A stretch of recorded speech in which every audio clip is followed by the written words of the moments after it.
Welcome to Sleeping with Sarah. I'm Sarah Albritton, and this is my 16th episode. I interviewed comedian Jacob Williams. I am actually in my friend's apartment in LA right now. I'm traveling a little bit. You can catch me on June 29th at Anar Comedy at Ned's in Albuquerque, New Mexico at 8 p.m. And also Secret Size and Alibis on July 5th at the Elbow Room at 8:30 p.m. in Chicago.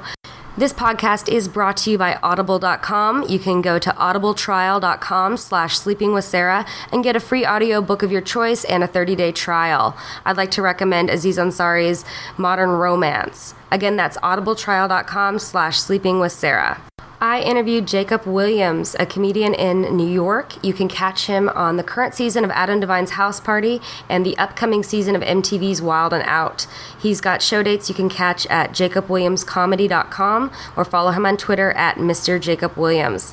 Jacob and I got into it talking about how worrying can keep you up at night, bad roommates and potential cults, as well as letting go of sentimental things. So please enjoy this, and let's get started with the show.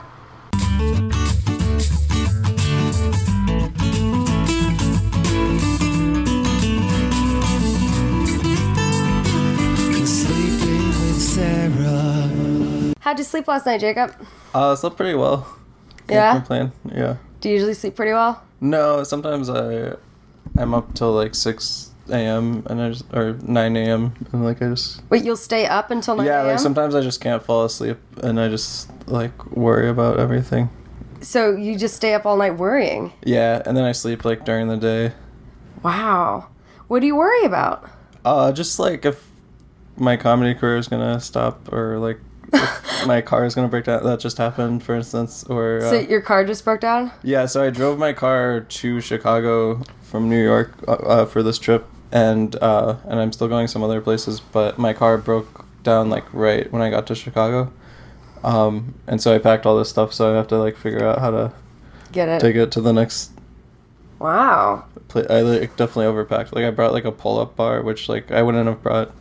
You brought a pull-up bar? You were like, oh, in my hotel room, I'm just going to be doing pull-ups. In theory, yeah. And then, and now it's like, oh man, now I have to like get rid of that or somehow. Can't you just leave it in the trunk of your car? Are you worried someone's going to steal a pull-up bar? Well, I think I'm going to like sell the car because right now I'm deciding if I want to either sell the car for $150 or... You're going to sell the whole car for $150? Yeah, or I can pay to have like a new motor put in for like thousands of dollars, so which is like more than I paid for the car. So right now I'm deciding if I want to do that. Wow, so $150. Like how many? Is this a car you've taken with you like throughout your stand-up career, like driving all around? Is there sentimental value? Yeah, there's definitely some sentimental value. I put probably like over 100,000 miles on it of like driving different places. So now it's kind of been a tough day of deciding if it's time to let the car go. Oh no! Is the car have a name? It's like Beige Beauty, I guess. Beige Beauty? I don't know. I don't really have a name for it. That's cute. But, no. Yeah. I mean, I guess it is hard if you've been... I'm not a car person, so I'm not like that sentimental when it comes to that stuff. Yeah. But like, I get what you mean. Like if it's traveled all around the country with you and went to New York with you and all that. Do you use a car a lot in New York? No, that's the thing. I don't use it at all in New York, and it's expensive with car insurance, so I guess... I might just get rid of it, but I kind of have to figure out in the next 24 hours. Basically. Oh, wow. It's like a big decision. Yeah. Yeah, I guess, like, I understand, like, staying up late, like, if you have a crazy decision, like, over your head, that kind of thing. But, like, do you worry, like, when you don't have these big things that happen, do you still, like, are you a natural worrier? Oh, yeah. I think I am always worrying about things, like, just either... like relationships or like business stuff or trying to get better at comedy or like there's always like something that's bothering me for the most part. Do you talk about that like worry on stage at all?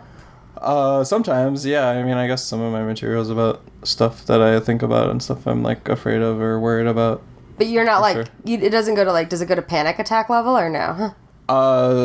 Sometimes but usually it's more of just like a constant dread that a constant dread that life is not going to turn out the way it should be. Yeah, that's constantly like there, but not like enough to panic me, but not enough for me to like totally relax either. If that makes sense. Have you ever done mushrooms? No. Because after doing mushrooms, I stopped worrying a lot. Oh, really? Yeah. Yeah, I'm not saying like this is not like sponsored by mushrooms or anything. It's just like Okay, that's interesting. I took them for the first time last summer, and I used to be worried about a lot of things. I had a long relationship that didn't work out, and I did with one of my best friends out in nature, and a lot of cool revelations kind of happened to me, and it was very much like after that I was like a lot more chiller about like what the future will be, and very cool. It's a spiritual thing, but it doesn't always work for everybody. But I know some people that like try to take mushrooms at least once every year to kind of refresh like that. I don't know. Apparently it can help with like depression and other things too. But I mean, I'm not a doctor. Shrooms aren't legal, so, but it's, I don't know. It was very fun. I think every creative person should do mushrooms. Yeah. Or like hallucinate at some point in their life. Like, Okay, that's interesting. I'll think about that. Yeah, I'm not like, this is not like a peer pressure session. I'm just like, because I'm a worrier too. I worry. Yeah. Oh God, I'm the worst. I worry about text messages. Like Oh yeah, sure. Especially if I'm messaging somebody I like I get so... Like if they take a while to respond or something. Yeah, or like if they message me back, I'm like, oh, I want to message them back right away, and then I'm like, oh, like I should wait 5 minutes, and then I should wait 20, and then I fall asleep and I don't text them back till the next day. Yeah. I guess the idea of having it versus a phone call, the idea of having a permanent version of that for them to look at forever. Like if I say something stupid, they're like, oh, this girl's dumb. Look at what she texted me. They could show it to people or screenshot it. And I know that's stupid. I know people aren't taking the time to do that shit. Nobody cares that much. But for some reason, it's a weird anxiety. I'm like, oh. Yeah. And maybe it's also because of doing comedy and the guys I'm dating aren't, in comedy typically. It's like this thing. It's like, oh... Like, I feel the pressure to always be funny, Sure. It's like Twitter, too. I feel like I always had to, like... Yeah, me too. It's like this weird pressure of having to be funny all the time. Yeah, Twitter is so weird. I go through a lot of phases of not tweeting because I'm, like, afraid it's not funny enough. But then I'm also, like, don't want to, like, use stand-up bits somewhere. So it's, like, a weird... It's like I want it to be entertaining, but then I don't want it to be, like, all of my stand-up jokes or my tweets. Yeah. So it's like a weird, and then... Thing is, most of my jokes aren't, like, I can't just do my jokes in 140 characters, so... Yeah. I don't really worry about that, but usually I'll do that if it's like I'm trying to write more about, news and stuff like that, just to add exercises and stuff, So I'll kind of do those, and if I want to say it on stage that day, I will, but if not, it's just kind of thrown away, Yeah. It's not... Yeah, I feel like Twitter is good for, like, topical stuff, for sure. Yeah, I don't know. I'm still not as good. Do you Snapchat at all? That's like the biggest thing. I have Snapchat. Everyone's doing Snapchat for like I don't know, like companies are doing it now. Yeah. And I've never once posted anything on it. I have it, but I don't understand it. I just I basically just got it to look at like Comedy Central's feed once in a while because it's entertaining to me. But what kind of stuff do they have on there? They just have they have clips from their shows, and they actually have like little series like just for Snapchat now and things like that. But yeah, I don't understand it. I think I got booked recently by being on someone's Snapchat. I was with this comedian doing a show, and then he did a Snapchat with me, and then he called me a couple days later, and he's like, hey, they want you to do this other show with me. Because of Snapchat? Yeah, damn, so I need to get on that. Yeah, so I don't know. I mean, that might be a one-time. I don't know if that'll ever happen to me again, but I'm like, all right, if I can get a gig from it, that's We've got all those Vine stars and all that. I never really got into Vine, though, but now there's, Facebook Live. Yeah, I know people that, got really famous from Vine, and it's crazy, how many ways you can get a huge following now. I don't know. It's... Yeah, it's crazy. Yeah, you can, everyone can have their 15 minutes of fame, I guess. Yeah. No. Or 6 seconds. Or 6 seconds of fame. You add it up over time. Yeah, they do it every day. Probably a few hundred videos is 15 minutes or whatever. Yeah, something like that. We can do the math at some point. Don't fact check me on that. Yeah, so what that would be? That'd have to be 150 posts. 150 posts, 6 seconds. So 10 videos in a minute. Or maybe it's 1,500 posts. 10 videos in a minute. Yeah. Yeah, so that'd be 10. Yeah, 1,500. I'm bad with math, so. Okay. But. Or 150 videos. That's what I said originally. I think I said 150. Yeah. Yeah. See? All right, maybe I'm not as bad at math as I thought. Yeah, good instinct. Yeah. So you're from Louisville, too. Yeah, we're both from Louisville, Kentucky. Yeah, Louisville, that's how you pronounce it, all right? Louisville. None of this Louisville shit. Louisville. Like, you have, like, rocks in your mouth or something. Yeah, that's how you say it. I always say as if you've had a couple shots of whiskey already. Oh, yeah. And you just kind of slur your words just a little bit. Yeah. Louisville, good place to visit. I went to Derby this year. Oh, that's so cool. I always thought Derby was a holiday when I was little. It was, because we have a Friday off. But it is in Louisville, yeah. Yeah, everyone has Oaks Day off, and then you get off early to go to the boat races. Yeah. Yeah, we would always get off early to go see the steamboat race against the, is it the Dairy Queen? I know there's the Belle of Louisville. The Dairy Queen's, I think, the Indiana one. The Dairy Queen. Yeah. Yeah, there's a few. But yeah, it was fun. I heard that it's rigged, the steamboat race. Oh yeah, I'm sure it is. It's a steamboat. It's not like, it's like watching two snails race. Like, it's so slow. Yeah. But how was the Derby? It was fun. It was fun. It was a good time. We went with a group of girls, other comedian friends I have, and then another friend of one of theirs that was in town that's not a comedian, that was in town from Portland area. Oh, cool. So that was really fun. We went, stayed with my parents. We did the infield, which is fun, but I think next time I want to get, like, seats, you know? Yeah, the infield is where everything is crazy. Everything's crazy. It's very muddy. Yeah, but it was a lot of fun to do. Yeah, it seems like it'd be fun. We enjoyed going out. It was a blast to go out. I always enjoy going out after Derby. It's a fun time. Got to see my sister, so that was cool. She went out with us. Cool. But the bars don't close now. They're, like, open, like, all night. Yeah, some of them, yeah. It's insane. But yeah. Late night drinking town. Have you ever been to Derby? What was the first time you went? I think I went to the Oaks. I've been to Churchill Downs a few times. I don't know if I ever went on Derby. We always had, like, Derby parties where I'd watch it with my friends on TV and, like... Would you dress up still at the Derby party or no? I didn't personally, and I think everyone else there was, like, young kids when I was a kid and going... I think I went to one with my friends in college where some people had, like, hats and we did, like, mint juleps and stuff. Yeah. But yeah, I remember we would just bet with, like, very little money, and I made, like, $10 one year, but because I was betting with, like, quarters or something, so that was a lot of money at the time. But yeah, it was fun. I don't know. My mom won big this year, which was cool. I made a bet for her because she didn't go to the track. Made a bet for her, and I think she won like $200 on the actual Derby race, which was cool. She did like a superfecta or trifecta or something. She always does one of those. Oh, like, nice. I don't know. I'm never good at it. I just choose the name, and I'm like, after I lose $20, I give up. I'm like, it's okay. Spend money on alcohol. My strategy was I always chose like whatever the green horse was, whatever horse had the green colored rider jersey. Is that your favorite color? Yeah, I think that's why I did it. Yeah, that's cool. No, Derby's a good time. I think everyone should experience going to that. It's kind of a shit show if you go to the infield, but it's still cool. Yeah. Yeah. Derby's fun. But you live in New York now. How do you like New York? New York is fun. There's a lot of people there, but I feel like Chicago is a good transition to New York. I mean, there's like similar train systems and stuff. Yeah. Do you feel like that's like do you feel almost overwhelmed by a lot of the people? Like, is it like so much people that there's no space for anything? Yeah, sometimes. I mean, I'm in Queens right now, and there's like I like my neighborhood a lot, and there's a lot of. It's more like neighborhoody, I guess. But sometimes when you're in the city, it can be super crowded. Although sometimes I'll be there at like 10 o'clock at night and like everything is closed in like what I would think would be like busy parts of Manhattan, and it's kind of weird. I'm like, where is I thought it was a city like doesn't sleep. Like it's got clubs. Yeah, that's what I 6 thought. a.m. But like a lot, it almost seems like it does sleep a lot now. It's like changed. I don't know. New York got old. It reached its 40s and needs to take it easy after that, right? Yeah, I'll be in the city at like midnight or something, and it'll be empty in parts of the city. I don't know. It's weird. But the hipster parts are open all night. Yeah, probably. I'm sure there's plenty of parts that are open all night. I just... I'm not cool enough to know where those are. Yeah.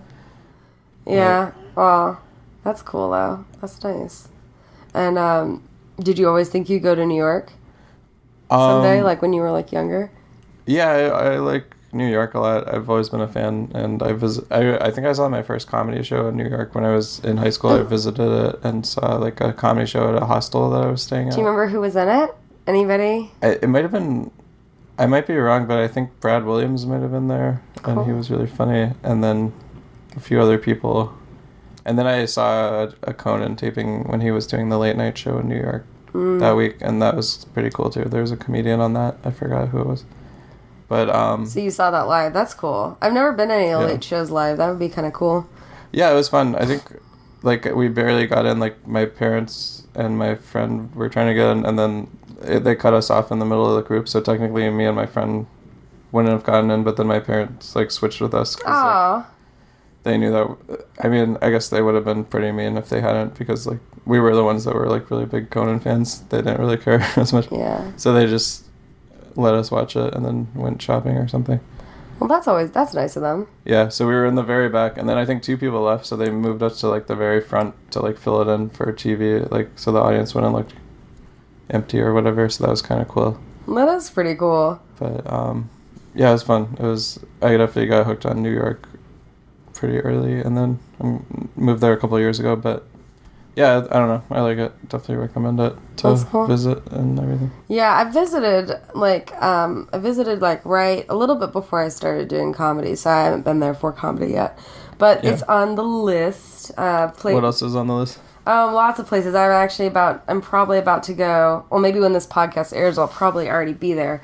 So I am one of my best friends. It's her goal to live in a van and travel the country doing comedy, and she found this van that has like a bed in it and like a bathroom and stuff like that. Wow. And so it's in Portland. So she's gonna drive it down to LA, and I think I'm gonna meet her in LA. Oh, cool. Because one of my other really good friends lives in LA, and I might just come a couple days early, crash with her. Because I was in LA in December, and so I might just like do some mics, do some sets. If I can get on a show or 2, that'd be cool. But just kind of do that, and then I'm gonna drive back with her. Yeah. And we'll stop by in like Denver or Dallas or somewhere, and maybe do Memphis. I don't know exactly where everything is in relation. It's gonna be a lot of driving, but it'll be really fun. Oh, cool. I've never like seen the country like all the way from there. So you're gonna do a road trip all the way back to Chicago. Mm-hmm. Yeah. Wow, that would be cool. Yeah, it'll be cool. I mean, it's only gonna be a few days, so it'll be a good time. A lot of driving, but yeah, she's one of my best friends. So like, if there's anyone that I would do that with, I think that'd be her. So that's great. And she's gonna just she's like, it's hard to explain, but like she's so awesome. She's like super chill, go with the flow, and like, it's hard to explain, but she's like someone that she like belongs like in a van to be like free to like travel where she needs to be and when, and that's kind of fun. Yeah, I know some comedians do that, and just I think show to show. I think she's gonna find a lot of happiness doing that, and she doesn't have to pay rent. It'll be nice, Yeah, that could be fun. I personally don't think I could live in a van. Well, I can't drive that far, but I can't drive very far by myself. With another person in the car, I can. Yeah. And so. I can drive 5-6 hours, not a problem if I have someone else to talk to or we're doing stuff. Yeah. But I don't drive more than like an hour and a half by myself usually. Oh, okay. Do you have a car in Chicago? I have a car. Oh, cool. Mm-hmm. So I just don't drive super long distances by myself. If I got somewhere to be, like I'll usually convince one of my friends, be like, hey, you want to go on a road trip? Oh, yeah. Yeah, be like, sense. Hey, I've got a gig in, Nashville, or I want to go to Louisville to do stuff. And they've been pretty cool about that, so. Nice. Yeah, so I've got a car, but and I do utilize it, especially in the winter here. So yeah, I think I drove a lot when I was in Chicago. The last place I stayed in Chicago was super cheap rent, but I think it was because it was like not really close to any of the trains, so I ended up driving everywhere, which was nice, but nice and not nice because you can't drink, right? That's true. Yeah, I couldn't really drink often unless I was like at my house, I guess. Yeah, that's kind of crazy. But in New York, I don't really use it. Yeah, I don't know. I'm still dealing with coming to terms with maybe not having a car. Saying goodbye to your car? Yeah, it's very emotional. Man. But no, I get it. Best, it's a part of you, Like yeah. It's almost like, I wouldn't say compared to a pet yet because the pet's a living thing, but that's true. I kind of said goodbye to a pet recently. Oh, really? Not like she didn't die. It's a dog. Yeah. My parents decided to keep her. Oh, okay. So she was here, and now she was here. I had her for like 3.5 years. She's a little white Westie mix, and I was doing a lot of traveling for comedy in November and December, and it was going to cost a lot of money to have her with the dog walker. So my parents were like, hey, just come to Louisville for a weekend, drop her off, we can watch her. Because then I knew I had a family trip to do for Christmas too. We were going out of town, and my brother was getting married. So I knew there was a lot of stuff where I'd have to, basically the whole 2 months, I was like home like a whole week. Mm-hmm. So what I did was I left my dog with mom and dad, and then, get through December, back home in January and all that, and then they're just like, well, we'll just keep her through the winter. I was like, awesome. I don't have to walk her in the snow. Oh, cool. And then it comes to closer, she's like, well, she's getting really along with all our dogs, and there's a yard, and she seems really happy there, and so... Well, at least she has a good home, I guess. Yeah, she does. You can still call her. Yeah. And I still see her when I'm in town and stuff. But I kind of miss her, though. Yeah. Yeah, I kind of miss her, but it makes more sense for what I'm doing. I can go and do this road trip with my friend. Right. And I can Airbnb my room out and stuff. Yeah, you can Airbnb this. Yeah, just check it out. You could Airbnb and, like, be laying in this bed. Podcast bed. Yeah. Oh, gosh, I hope I don't have stalkers that are like, oh, yeah. We'll see. I'm just setting myself up for random shit happening. Yeah, you might have a super fan. Oh, I don't. Rent it out. I doubt it. I don't know. If I do, then I'll just, like, be like, all right, fine. If you guys are crazy super fans, I'll just, like, make it for, like, a ridiculous amount of money and then just that makes sense. Make money and just never be here. That's not a bad idea. I've got a storage thing, so I put, like, all my super personal stuff in storage. Yeah. I don't want people, like, sniffing my underwear and stuff. Yeah. Yeah, I thought about renting out my place because, like, I'm basically out of New York right now for, like, a month of doing shows and stuff. But I was like, I'd rather just pay for it to be empty than, like, I don't know. I feel weird I'm very private about letting someone else live in my room for, like, a month. Well, because I have roommates, it's not as big of a deal. Oh, yeah, because I know I've got true. roommates, so that, like, they would know it would be a share, so it's not like they don't have the whole place to themselves. It's like there's other people there, and technically I could just sleep on my own couch and use one of my other roommates' bathrooms, so I could still be here if I wanted to. That's true. But, yeah, then I felt weird about my roommates, too. Like, I have a couple of roommates, and I felt like, I was like, I don't know if they want to live with this random person. I made sure right away, like, when figuring out roommates, I was like, look, I probably am going to do Airbnb this summer. Are you cool with that? And that was, like, a big factor. I was like, yeah. Makes sense. I just hope my landlords aren't listening to this. I don't think there's anything in our lease that says that we can't do it, but the second they know that, then they might change it. You know what I mean? Sure. Do they listen to this? I doubt it. Podcast? I highly doubt it. No, they're not people that would probably listen to it, I assume. But they probably wouldn't even know. How would they know where the apartment is? How would they know that it's my bed? They don't know what my place looks like. They don't come in and whatever, you know? Oh, you're landlords? Yeah. They don't, like, come in and, like, check randomly. They don't listen to all of your social media? No, I doubt they do. No, I would be super surprised. That would be weird. But, I mean, I guess everyone has a crazy landlord experience. I've had those, but... Yeah, I think I have kind of a crazy landlord right now. Yeah, what does your landlord do that's crazy? Like, I was, like, one time, like, for instance, like, the garbage is supposed to go out on, I guess, like, Thursday night, and one time, I think I was, like, taking it out on a Thursday night, and she's like, no, you have to take it out on Thursday, and, like, she's very old, like, a very old Italian woman, I think. I don't know, but like, what did she talk like? Was she just I can't do the voice though. No, you have to take it out early, you know. I can't do that accent. Really, like... I don't even know if she's... I feel terrible because I don't know if she's Italian now that I said that, but yeah, she's just like I feel like it's gonna be really offensive if I try to do that voice. That's okay, don't worry, don't do it. But but yeah, she's like, oh, you can't take it out because you have to take it out on Thursday, and I was like, it is Thursday though, or like, I don't know. Well, she just said, I think she like didn't know what day it was, and she was just being crazy. Yeah. And then, yeah, I don't know. She thought that my roommates and I were like dumping coffee down our sink or something. She said like, I don't know. Anytime What she would has make her think that? anytime she has like a plumbing problem, she thinks it's like something we're doing wrong, like we're showering incorrectly or like. Is she like, oh, your something. shits are too big?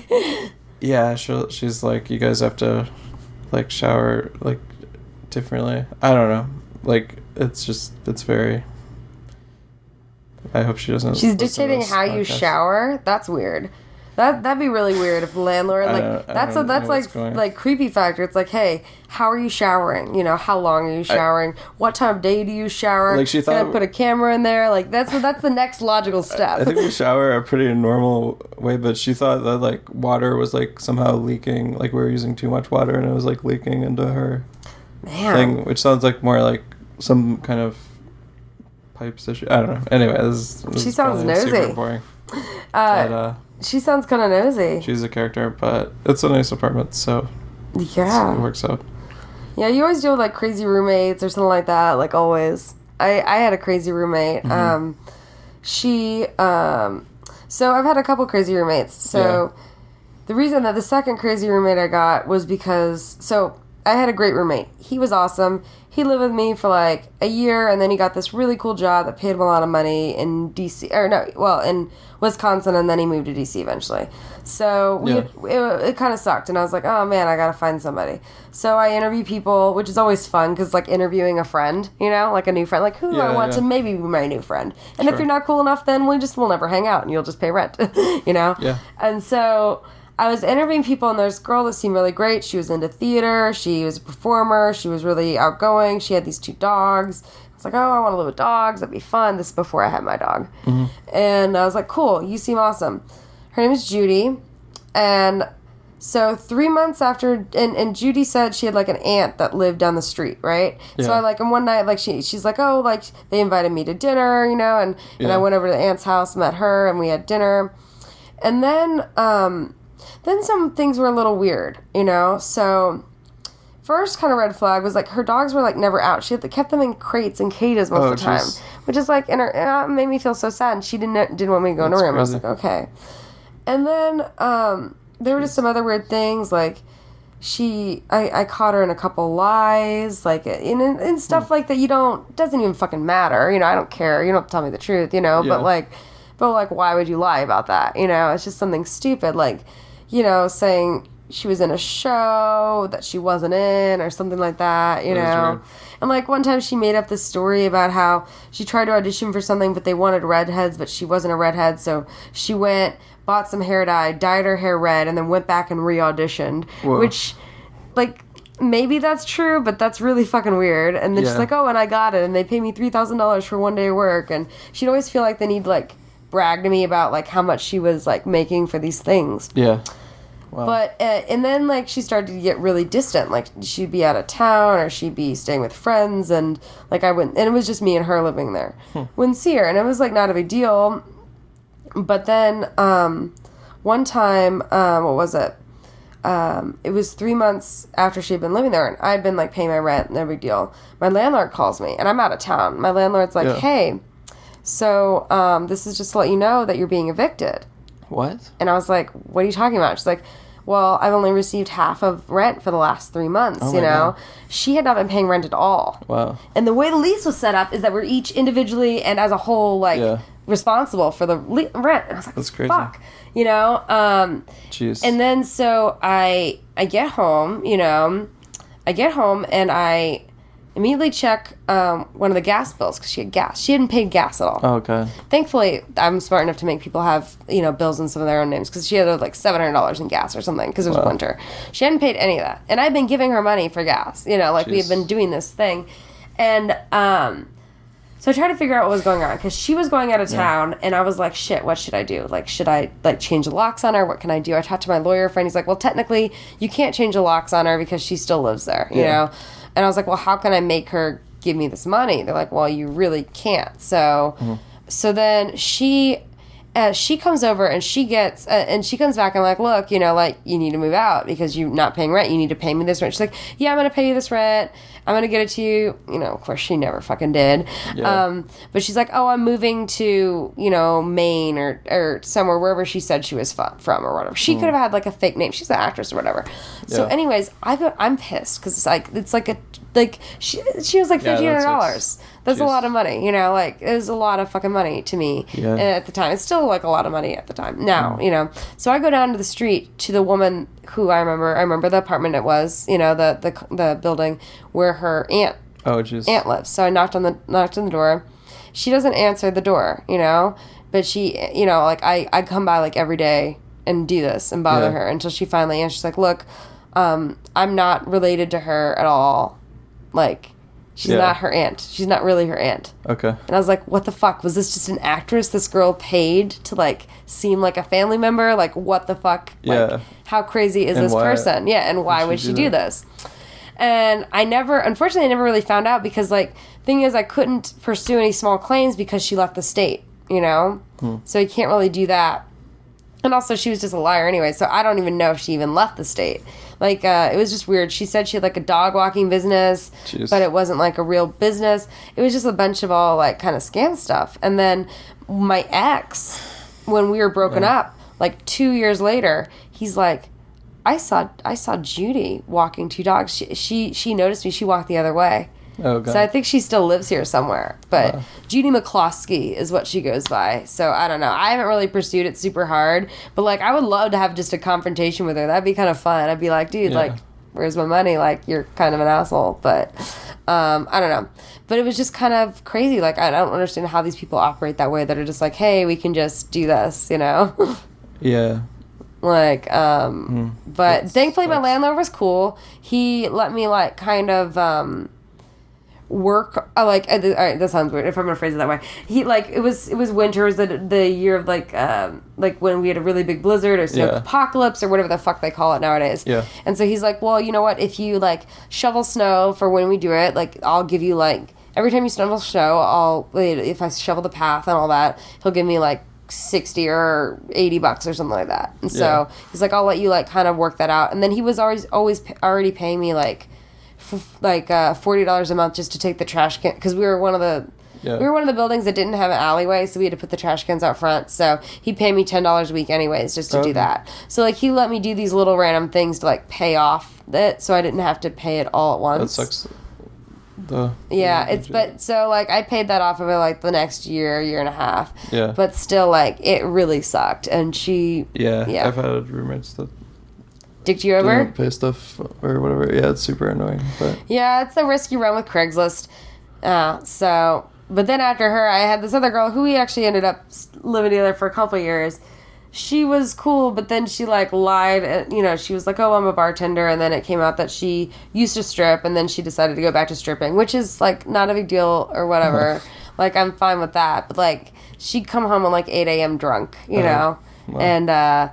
And my other roommate, when we had all of us as our roommates, she did not like her at all. Like, they got into it, which is why I'll never live with more than 2 girls ever. Like, I always have, like, one other girl roommate, one other guy roommate. Happy with that. Yeah. I think I lived with 2 girls when I first moved to New York, and I think they, like, kind of hated each other. Like, they weren't talking, and then it was I don't know, it was very uncomfortable moving into that situation. Yeah. Like, I like girls that are pretty chill and not, you know, I don't know. But, like, living with 3 girls, that was, bad idea.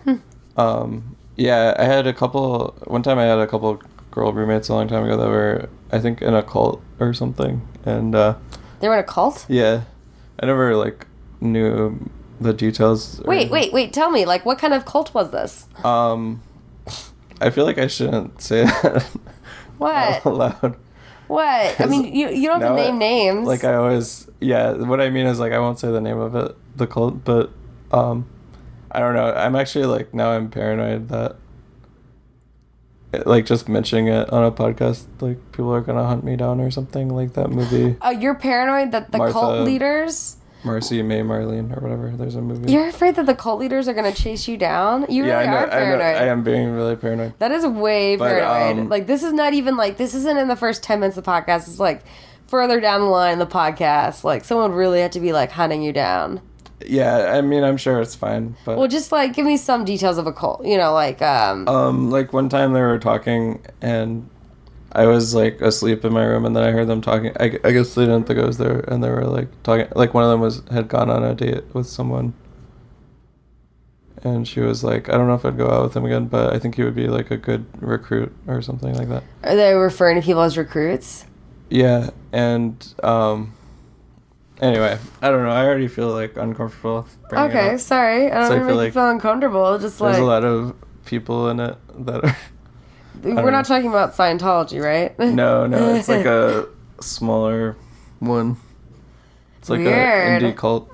An indie cult, like indie a low cult budget cult. Like yeah, they just like seek out the hipsters. Like a startup. It's like, oh, you must have they're still getting the Kickstarter together. Yeah.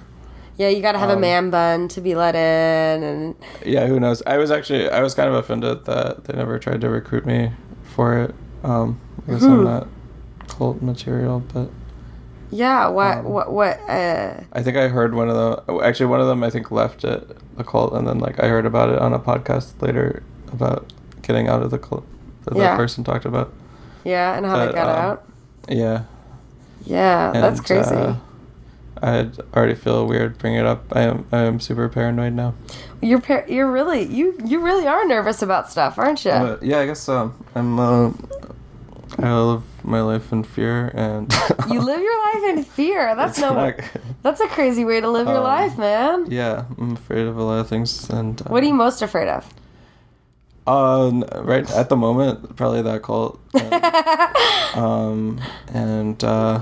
Yeah, just like running out of comedy gigs, or like, I mean, I'm afraid of all kinds, just like dying, getting stabbed, getting. Are you someone that just walks murdered on the street and imagines like somebody like shooting you in the head, or sometimes? Yeah, I always like assume I'm gonna get like mugged. That's never really happened to me, but yeah, I'm always like. Oh, you're the first guy I've heard say that. Oh yeah, I don't know. Like I've heard a lot of women like, like, and I personally know I'm like, if I'm ever nervous, what I do is I just take my phone out and I pretend to have a conversation with somebody. Okay. Because like, because the thing is like, if like, why would someone try to mug you if you're on the phone with someone? That's like technically a witness. And if the phone was still on, you could shout out details and stuff like that. There's somebody that knows where you are. And usually I'm just kind of faking like, oh, yeah, you know what? Right now I'm just walking down Clark. I'm on Roscoe. That's a good I'm going to be at your place in just a couple minutes. Like, you're just down the street. I just make up stupid ideas, That's good improvising. Who fucking cares? Yeah, like... I love it. Yeah, and then I'm just like, because then if I'm ever nervous about that, I'm a fucking loud person, like, I'll be extra loud, Yeah. So that way, if someone's gonna attack me, they decide, oh, wait, that girl's talking to someone, it sounds like that person lives nearby, if they don't show up, like, it's a higher risk for them, Higher risk for them. The higher I make the risk of robbing me for them, the lower my risk is of being robbed, Yeah, absolutely. So it's like, hey, I'm just going to make it as difficult as possible for you to rob me. It's a good idea. I haven't done like a fake phone call in a while, but I like it. You haven't done a fake phone call in a while? Yeah, it's been too long. See, I don't know. It's actually surprising. I don't know. If I did that, I think I've done that before more as like not to not get robbed, but like, so like people would think that I had friends or something, or like, so that it would like I feel like it would be. Hey, this is my agent. It's my agent. I gotta talk to my agent, babe. I got this thing going on. I was like too shy to talk to people, but then I didn't want them to think that I couldn't talk to people. So then I would like. I don't know if I ever actually did that. Maybe I would do like fake texting for sure. Are you really shy talking to people? Like, is it not good for? Is it hard for you to like meet new people? Yeah, still? I mean less now, but certainly like most of my life, I have been. I mean, it's gotten a little easier because I have so many friends through comedy and etc. But do you think? So you think comedy's helped that? Like, do you think definitely. that the stand-ups overcome the shyness? Because a lot of people, I know a lot of people that get social anxiety that do stand-up, and a lot of non-stand-ups like don't get that, and it's like it's so different because you're performing on a stage, and there's not that barrier is still there, Yeah, everyone's like, oh, you can talk in front of like hundreds of people, so how can you be shy? But it's a totally different thing, like going up and starting a conversation, because like especially since stand-up they introduce you and everything, so it's like that's like kind of the hardest part for me sometimes is like just taking the initiative to like start a conversation or like that kind of thing. So if like someone is like, give it up for Jacob, then it's like really all you have to do is think of the jokes, and you can like pre-plan that, so it's not like a conversation where it's a one-way conversation. Yeah, exactly. It's a conversation where no one else is allowed to talk, so it's like you kind of have the upper hand in some ways. Yeah, in a lot of ways, I'd say. Yeah. No, I get that. I'm someone who's never been shy talking to people. Like, I do not care. I will talk to you. I don't, That's great. I'm not intimidated. If I have something interesting to say to you, I'll say it. That's just the way I feel. Yeah, I'm always like in my head, like usually like, oh man, everyone probably hates me, and then I just don't talk to anyone. But then stand-up has definitely helped that, because now I have so many friends through comedy, like other comedians, and then people I've met that are, in other areas too, but... Mostly comedy, because that's all we do, right? Yeah, I mean, that is how I spend most of my time, but it's definitely... But then it's like you can meet... It's easier to talk to people in the audience, I guess, after and stuff like that, so... Yeah, because they're always, like wanting to chat afterwards. Like an icebreaker, so... And they already have the things to talk to you about, because they're like, oh, you talked about this thing. Oh, how about that, Yeah. Oh, you're from Louisville. I'm from Louisville, too. Oh, Right. Yeah, that's cool. I mean, like, I think a lot of people worry about that stuff. Like, I get... Mine's more in the dating realm. I think I get worried and nervous, but I'm at the point where I just don't give a fuck. Like, you're gonna like me or you're not, that's and good. I am who I am. I've got really great friends that let me be completely myself around. Yeah, and like no matter what I told them, they wouldn't be surprised. They'd probably be supportive, or they'd if like I can tell my friends anything. And I don't really have any secrets. I talk about most of my stuff on stage, so that's great. It's not like. Like, I think for a while I was a little bit shyer about the narcolepsy, like not bringing that up. And then I went to college and I was like proud of it. I was like, hey, I would introduce it. Hey, I'm Sarah. I've got narcolepsy. I'd be like, what's up? Like this is who I am. And I could still almost. And then for a few years I didn't do that because I was trying to get like a regular job and stuff. But then I was like, fuck it. That's who I am. Yeah. It's interesting. It's different, And then it always started people like, oh, wow, I've never met a narcoleptic before. And it's kind of like a weird thing. But I was like 18. I was like, I don't care. This is who I am. Fuck it, But now I'm a little bit more chill. I don't like start right off the bat with the narcolepsy stuff. Yeah, that makes sense. But, that's interesting. Yeah, I don't know. But I feel like I have to have interesting conversations because otherwise I just fall asleep. Like, anytime I get bored, I just fall asleep. Yeah. So it's like, for me, it's like I don't talk to a person unless I like really want to. Yeah. And if I don't, I'm just be like, look, I'm really, like, an excuse for me, it's like, oh, look, I'm really too tired to have this conversation, literally. Yeah. Because I'll fall asleep. That's crazy. Yeah.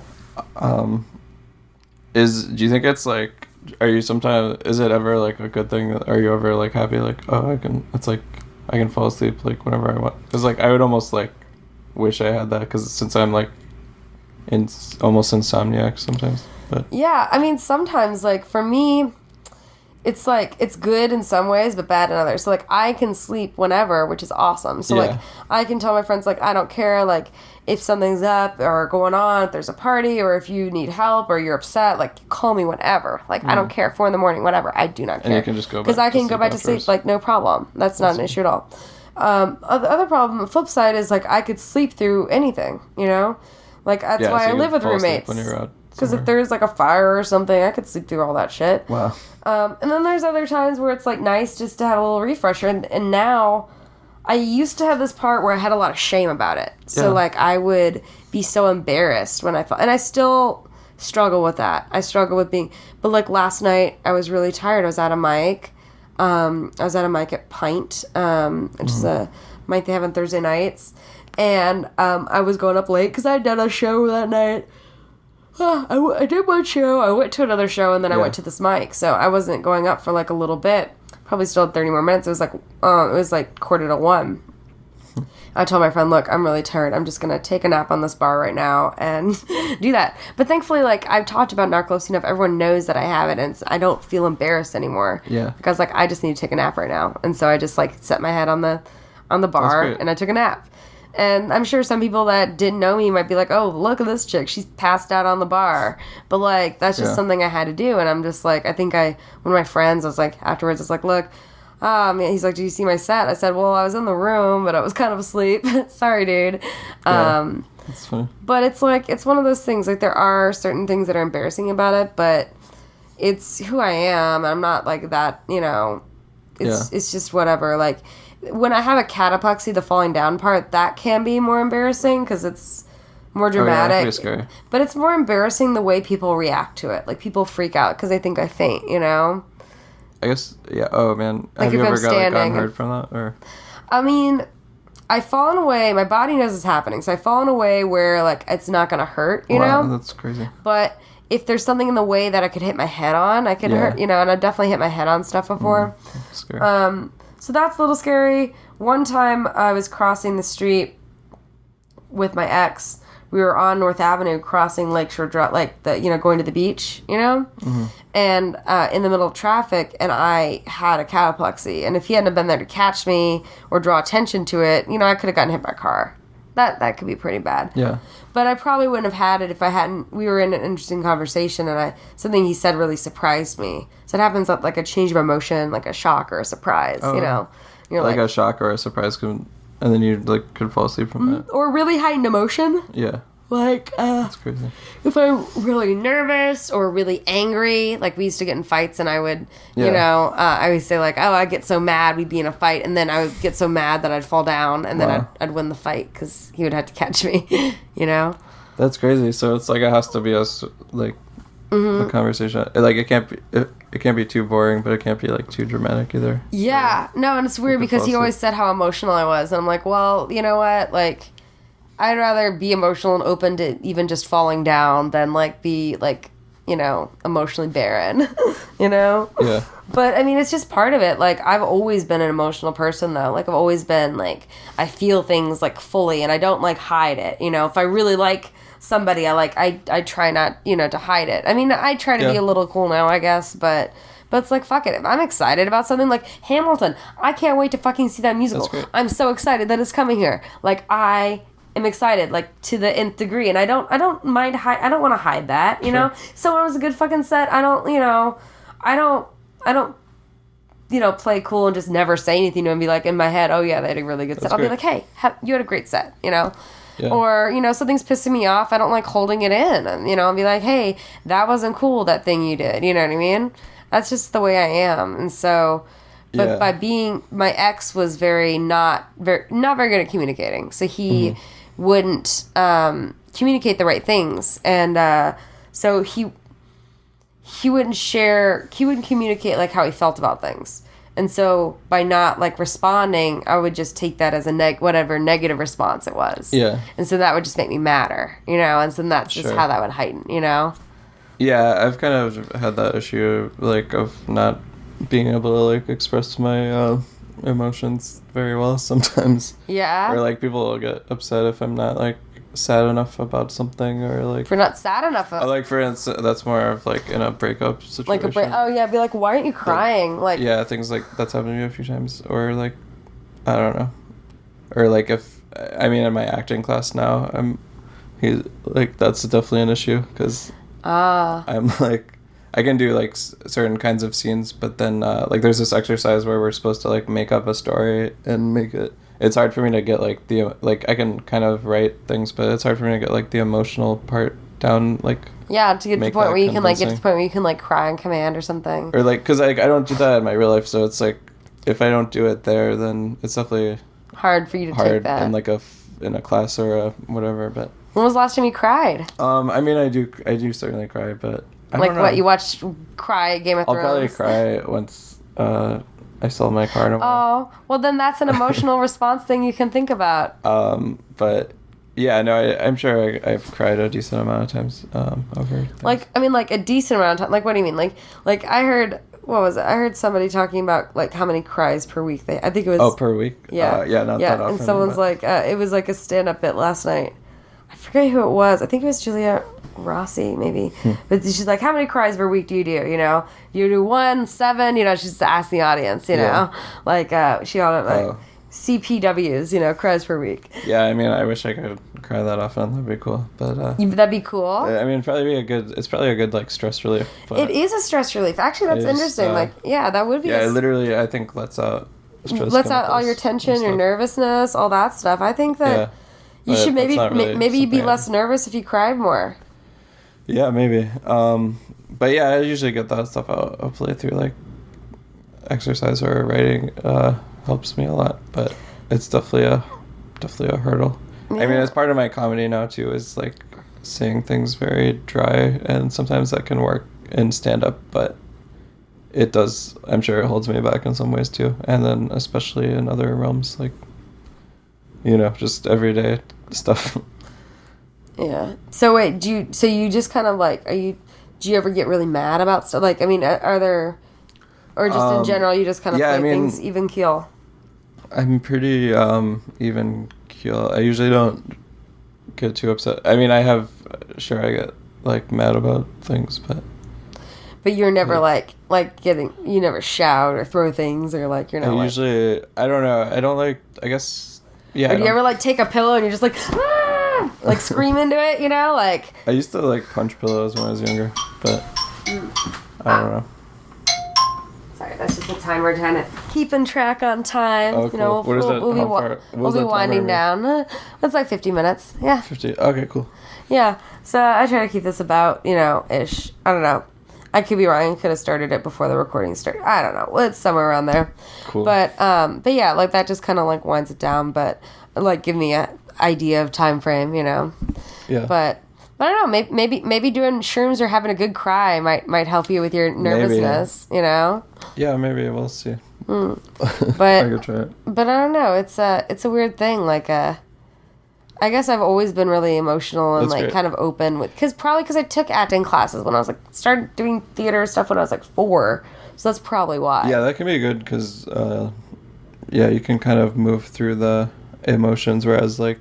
Yeah, sometimes it just takes me longer to process it, I think, and so I'll feel it, whatever it is for longer, but like less intensely or something. So yeah, like if someone's being like standoffish or someone is being like I mean, I remember as a kid it was a little bit harder for me to tell certain yeah, or just like anybody in particular, like especially with relationships, like you eventually know like their tone, which means okay, I better do this, or else yeah, nothing good's gonna come of it.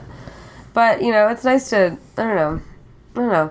Like, I can't change who I am, like, I'm not going to not be emotional, I'm not going to not cry if I'm upset, Yeah, but it's just about learning how to not be apologetic about it. I feel like as a girl, sometimes you're brought up to feel like you need to apologize for it. Mm-hmm. And it's like, I'm at the point now where I try to catch myself doing that, Sure.